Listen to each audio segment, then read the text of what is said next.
Hello, good morning guys. Welcome to my mini vlog. For today's video guys, sa inyong nakita guys, mao na ang among kuha niaging adlaw. Di kanindot ang amo ang feeling guys nga namo yung nakita sa among pagpanagat. So karon guys, nagkakuha ko diya. So first time na ko ning gibuhat guys no sa diri sa Cebu. Tungod sa kamahal sa palitonon karon nga panahon guys. So nakaisip kami nga mangita og pamaagi nga makasud-an. Dako kay kog pasalamat sa Ginoo nga sa among paglakaw wala sad mi nasiro ug gihatagan jud mi niya grasya sa among pagpanagat guys. Og diha dapita nadugay-dugayan ko kay lagi gahi kaayo siya ug pertinggunit sa kasa-kasa og sa Ilonggo guys kay kuana ka ng alikumo. Pero diri ko no saka-saka na or unsa na. Pero nakanganga ko diha nga grabe ka sakit pero in the end nakuha gyud nako siya. So dira guys, nakita ninyo no? Dako dako jud siya no? Kanindot na lang gyud sa pili nga bisag sa unsa kalisod mapangitaan jud paagi nga ato mabuhi ta og salamat sad sa Ginoo guys no nga wala sad mi niya pasagdi sa among mga panginahanglanon.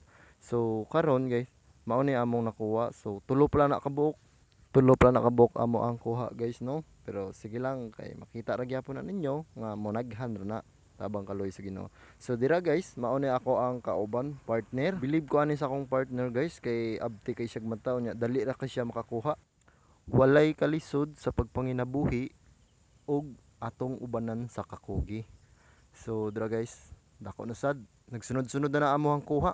Dili gyud makuan ang grasya sa Ginoo nga gihatag no. So dira nakita ninyo guys na nasa bangag. So ako na pud ni kuot ana. Makita nimo ang blessing sa Ginoo no basta maglihok lang ka sa isip nga ikaw tao ka nga nang inabuhi ka sa kalibutan. So dra guys, naanasad. So nagsunod-sunod na amo ang kuha guys.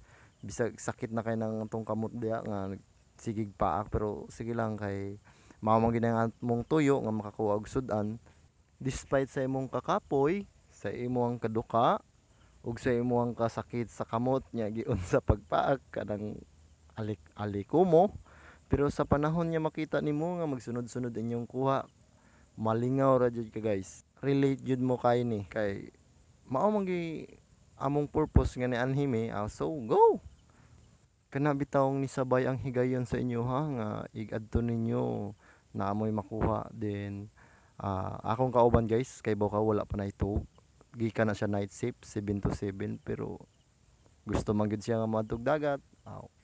Ako lang po siya gikuyog og sa diha dapita guys no nga nakakita nami oportunidad niya daghan mig makuha naganahan na lang mi o tanawa guys daghan na kay mig kuha.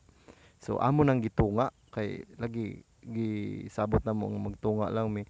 So sa di pa na ako tapuson ng video guys unta suportahan mi ninyo ang among video unta i-share ninyo like and comment sa among mga video kay para makabuhat sad mig mga content nga angay pod niya ipakita sa inyo ha. So salamat kayo guys and God bless everyone. Bye bye.